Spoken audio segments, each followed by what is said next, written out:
When Ava Langston stepped out of her luxury sedan, the soft hum of violins from the garden filled the air. Her sister's wedding was already in full swing, a fairy tale of flowers, champagne, and whispers. But as soon as she walked through the entrance, every pair of eyes turned toward her. "Isn't that the CEO of Langston Tech?" someone murmured. "Still single?" "Even after all that money?" Another laughed softly. Ava held her head high, her diamond earrings glinting beneath the chandelier, but inside she felt the old ache, the sting of judgment. Her sister Lila had always been the family's favorite, delicate, charming, and normal. Ava, on the other hand, was the billionaire who forgot what family means. She sat alone at a corner table, pretending not to care, until a waiter brushed past and spilled wine near her gown. She flinched, embarrassed, and heard someone snicker. "Even her luck's as cold as her heart." Then a deep, calm voice beside her. "Don't move," it said. A tall black man in a sharp navy suit knelt beside her, grabbing napkins from the table. His presence was confident yet gentle. Then he leaned close, whispering, "They're watching you like hawks." "Pretend you're with me." Ava blinked. "What?" He smiled faintly. "Trust me. You don't need to walk through this fire alone." And in that instant, a billionaire who had everything except warmth let a stranger rewrite her evening. Ava's mind was a storm of confusion and pride, the kind that left her heartbeat echoing in her ears. She didn't need anyone, not sympathy, not pity, and certainly not fake company from a stranger she'd never met. Her entire life was built on independence, control, and polished perfection. But something about the man's tone, that quiet authority in his voice, made her pause. It wasn't arrogant or invasive. It was calm, self-assured, and strangely familiar, like the sound of steady rain after a long drought. The man stood up slowly, his movements smooth and deliberate, the faint scent of cedar and cologne surrounding him. He extended his hand with quiet confidence. "Name's Marcus. Marcus Reed," he said softly, his deep voice grounding her in the chaos of judgmental whispers floating around the room. Ava glanced at his hand, hesitant. "And why exactly should I—" Before she could finish, a familiar, cutting voice sliced through the air like glass. "Ava, oh, you made it." "Alone again?" It was her mother. The laughter that followed came from the cousins' table, the same ones who'd always mocked her success with backhanded compliments. Ava froze in place, her face impassive, but inside she felt the same humiliation she'd known since childhood, the sting of being too different, too ambitious, too much. She was used to boardrooms filled with billion-dollar contracts and reporters begging for quotes, but here, in this garden, she was simply the one who doesn't belong. Marcus noticed the faint tremor in her hands, the way her jaw tightened as her mother's words echoed. Without a second thought, he stepped forward, gently wrapping an arm around her shoulders. His touch was protective yet respectful, a gesture that silenced the mocking murmurs around them. "Actually," he said smoothly, looking directly at Ava's mother, "she's with me." The air stilled. Every head turned, so even the violinist hesitated mid-bow. Ava's mother blinked in surprise, her mouth parting slightly. The laughter faded into awkward silence. Marcus smiled, that warm, grounded kind of smile that demanded no approval, but radiated quiet authority. "I didn't want her walking in alone," he added easily. "She deserves to enjoy the evening." Ava's heart skipped a beat. For a moment, the ground beneath her steadied. No one had ever stood between her and her family's cruel judgment before. No one had cared enough to even try. From across the room, her sister Lila approached, wrapped in white silk and self-satisfaction. Her eyes, sharp as glass, scanned Marcus from head to toe before resting on Ava. "Oh, wow. I didn't know Ava was bringing someone," she said with a hint of surprise that failed to hide her annoyance. Marcus didn't flinch. He smiled and extended his hand. "Last-minute thing," he said, flashing a grin that could melt through marble. "Wouldn't miss this family for the world." Lila forced a polite laugh, murmuring something about introductions before retreating. The crowd, now whispering excitedly, shifted from ridicule to curiosity. Ava could feel it. The energy in the room had changed. The billionaire everyone pitied had suddenly become the mystery everyone envied. She exhaled, finally allowing herself to breathe. Marcus had turned the entire atmosphere around in seconds. He was charming but grounded, confident without being overbearing. As the night wore on, he played the role effortlessly, pulling out chairs, exchanging small jokes with the guests, whispering little things to Ava that made her smile despite herself. "You've got an empire's posture," he whispered once. "And you've got a politician's charm," she replied. Smirking, they both laughed softly, a sound that felt strangely freeing to Ava. It had been years since she'd laughed like that, not because of status or pride, but because of comfort. Later, while everyone was distracted with the toasts, Ava leaned in close, lowering her voice. "Why are you doing this?" Marcus turned toward her, his expression serious now. His deep brown eyes held something more than kindness. They held recognition. "Because I know what it's like to be the outsider," he said simply. "And no one deserves to face that alone." The words hit her harder than she expected. Her throat tightened, the noise of the wedding fading into a distant hum. Lila's husband rose for a toast, holding his champagne high. "To family," he declared loudly, "the ones who know you best." The guests cheered, raising their glasses. Ava smiled faintly, her voice barely above a whisper. "Or judge you worst."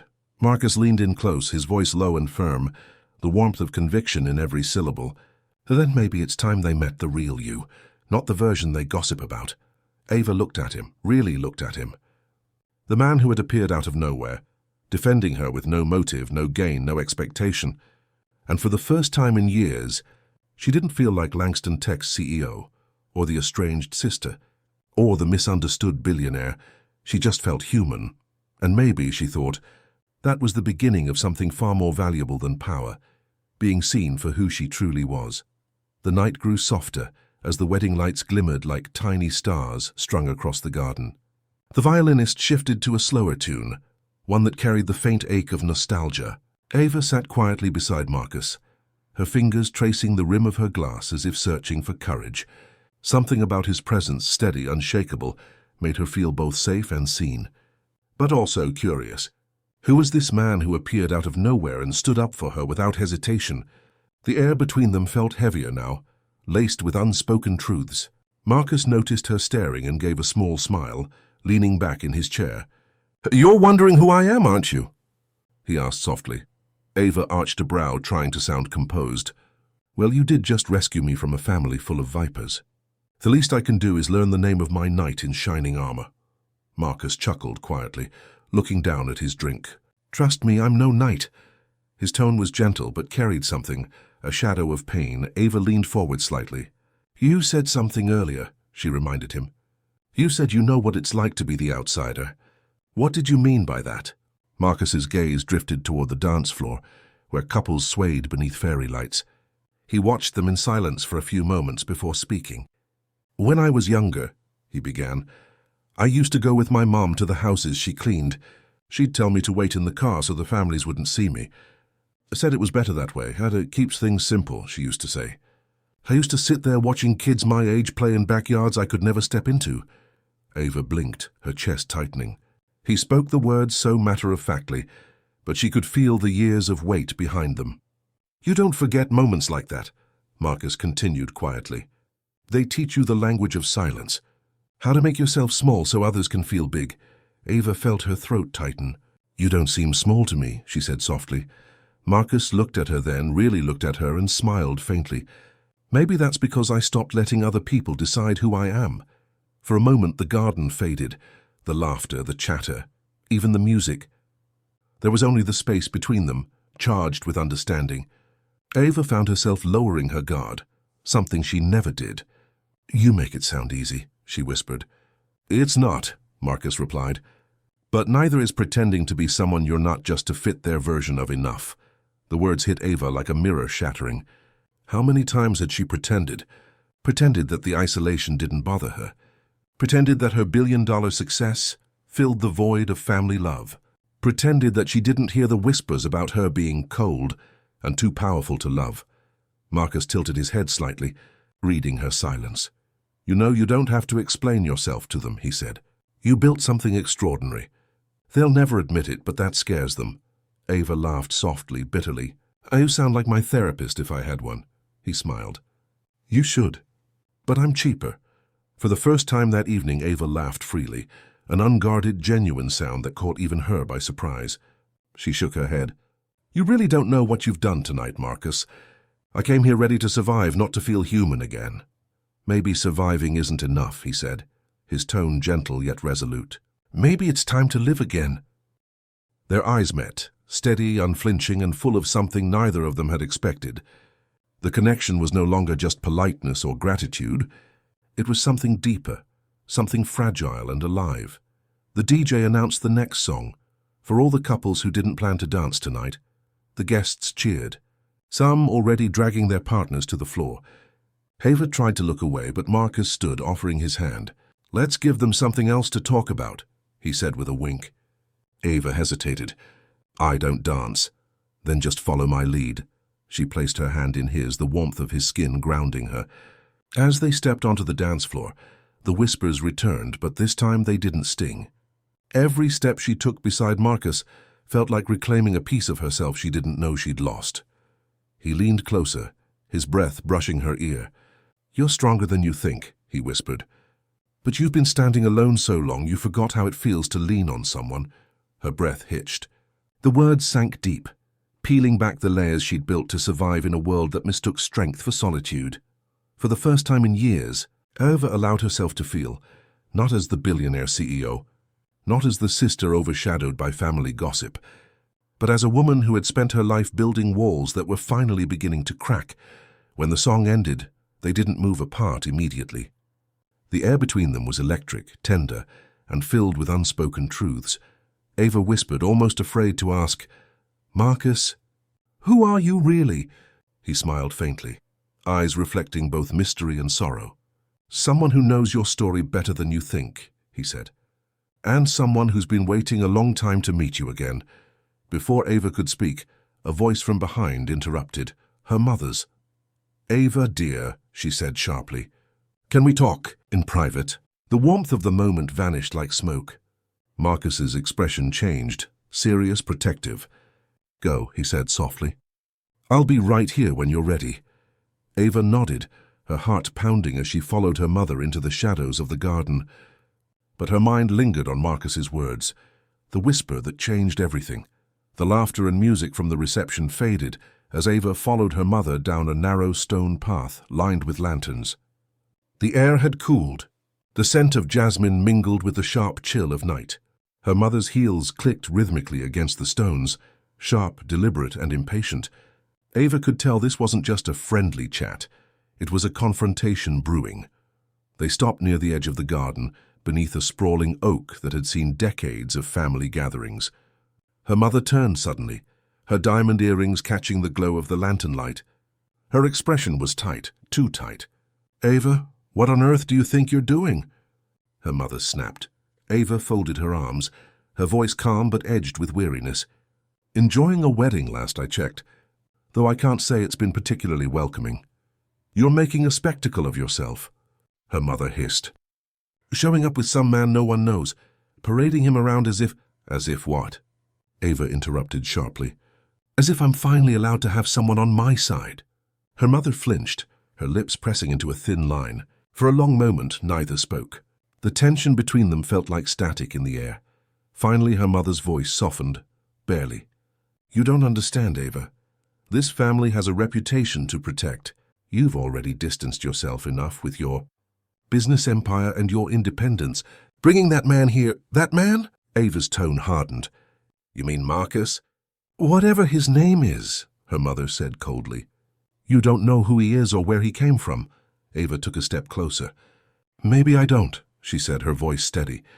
"But he's the only person tonight who treated me like I mattered." The words landed heavy in the space between them. For once, her mother didn't have an immediate retort. She looked away, her jaw tightening. "You've always been dramatic," her mother muttered. "I just don't want to see you humiliated again." "Humiliated?" Ava scoffed. "You mean the way you humiliated me when I was 17?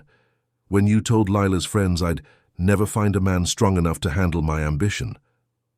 Her mother froze. "That was years ago." "And it still echoes," Ava said, her voice trembling but fierce. "Every time I walk into a room and feel like I need to apologize for my success, I hear you." The silence that followed was deafening.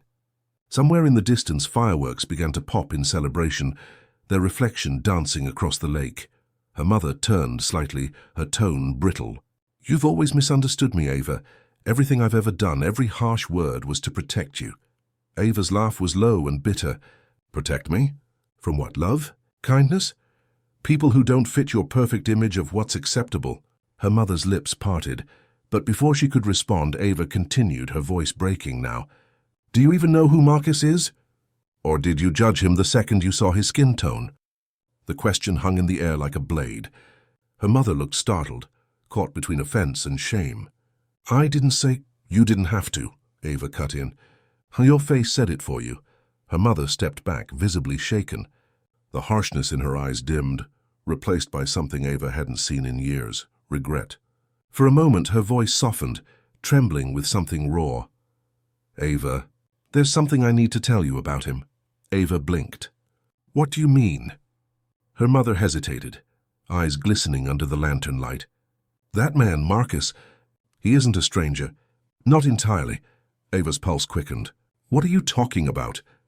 Her mother looked down, wringing her hands, a gesture Ava had never seen from her proud, composed mother. "Years ago, when you were still in college, your father had an assistant, an intern he admired deeply, bright, hard-working, from a poor background. His name was Marcus Reed." Ava's breath caught. The name hit like a thunderclap. "Wait, what? You mean—" "That Marcus." Her mother nodded slowly. "Your father sponsored him through business school. He was like a son to him. But when your father passed, Marcus disappeared. We never heard from him again." Ava felt the ground tilt beneath her. The pieces began to click together.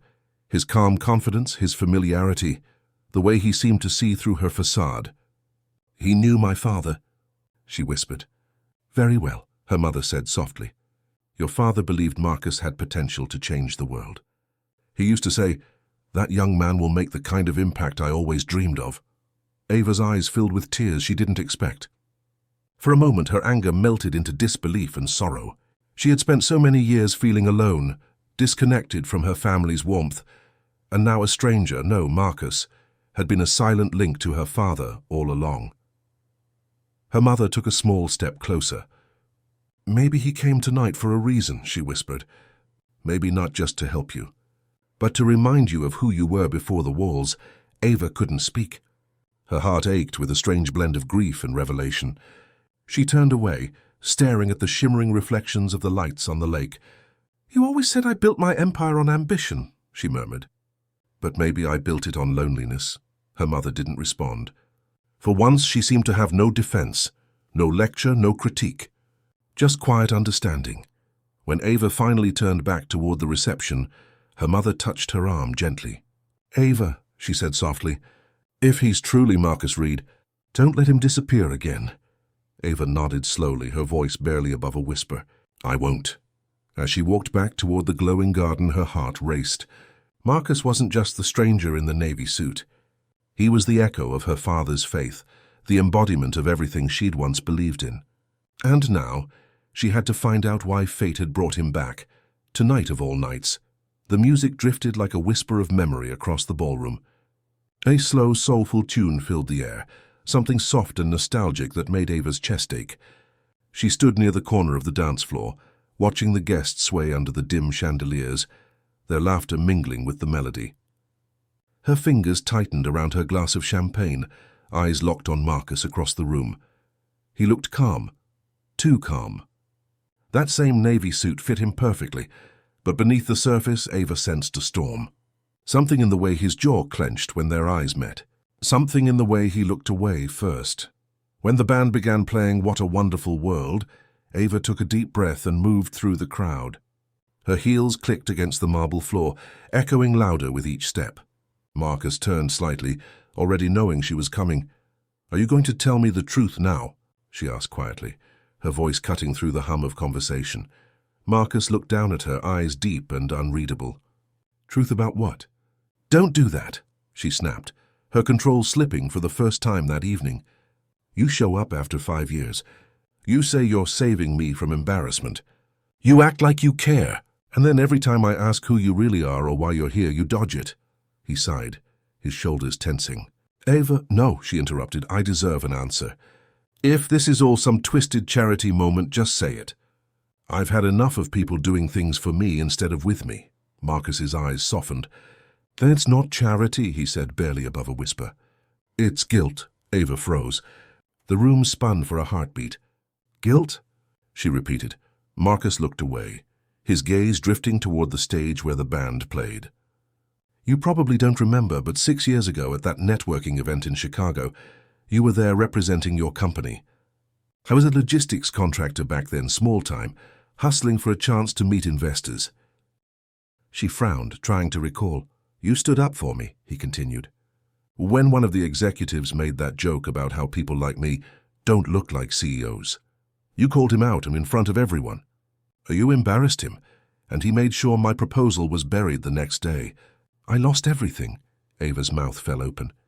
Marcus, I didn't know. I know you didn't, he said gently. You were trying to do the right thing. But I spiraled. I blamed you for a long time until... He exhaled slowly, his voice trembling. Until I realized you were the first person who ever saw me. You didn't just defend me. You made me want to be better. So I rebuilt. I started from scratch.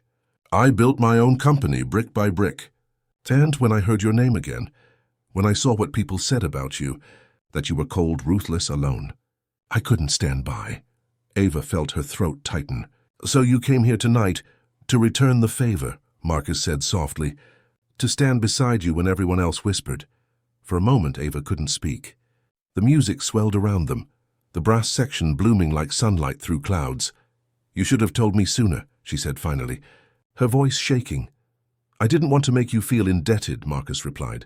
I just wanted to make sure you remembered what it felt like to have someone on your side. Ava's eyes shimmered with tears. I don't deserve that kind of kindness.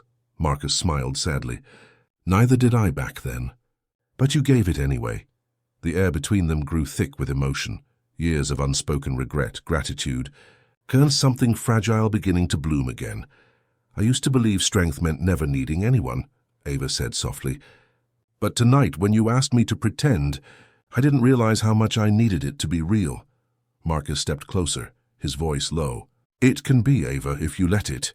The words hung there, not a promise, but a possibility. The song came to an end, and the room erupted in polite applause. Marcus extended his hand. Dance with me, he said simply. Ava hesitated only a moment before placing her hand in his. As he pulled her close, she felt something inside her unravel, not with pain but with release. For the first time in years, Ava didn't feel like the billionaire CEO or the lonely woman in the corner. She just felt seen. Marcus whispered near her ear as they swayed to the next song. You taught me to stand tall. Ava, let me remind you what that looks like. And as they moved together under the golden light, the truth beneath the music finally set them both free. The ballroom doors creaked open just as Ava and Marcus moved to the rhythm of the slow jazz. A sudden hush rippled across the room.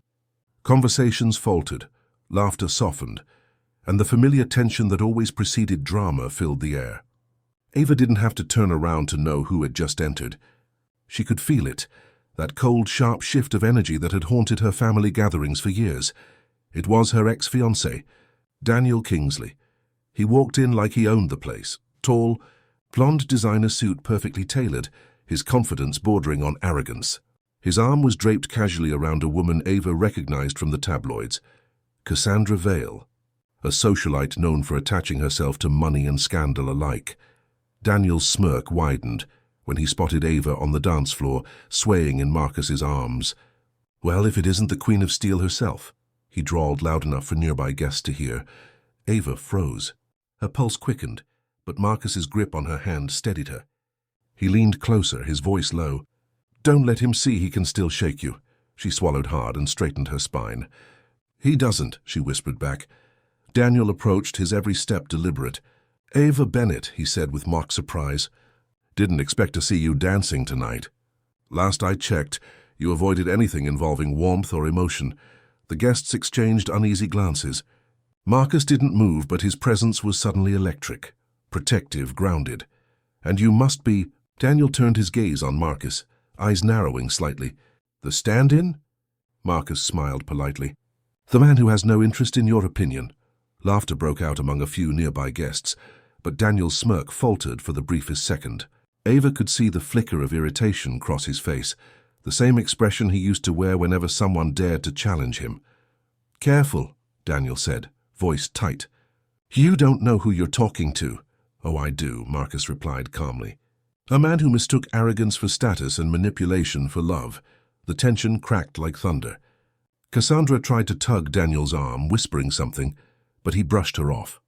"You think you know her?" Daniel snapped, turning his fury toward Marcus.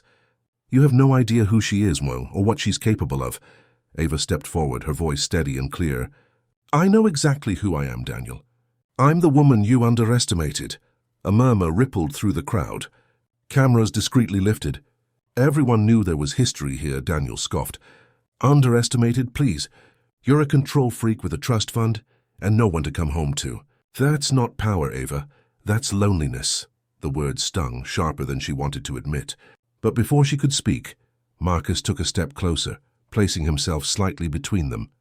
"Funny," he said softly, "because from where I'm standing, she doesn't look lonely. She looks free." The silence that followed was deafening. Ava met Marcus's eyes and saw something there, not pity, not protection, but respect. Real, grounded respect. For the first time, someone wasn't standing up for her out of obligation. He was standing with her. Daniel's smirk faded. "You think this changes anything? You think a dance with a stranger makes you better than me?" Ava tilted her head, a cold smile curving her lips. "No, Daniel. I think walking away from you did." Cassandra's voice broke through the tension, awkwardly high-pitched. "Daniel, maybe we should—" "Enough," Ava said, cutting her off. "You both can leave. This isn't your show anymore." Daniel hesitated, his jaw tightening. For a fleeting second, Ava saw the flash of insecurity behind his anger, the realization that he no longer held any power over her. Then, without another word, he turned on his heel and strode toward the exit. Cassandra scurried after him, and the crowd slowly returned to its rhythm.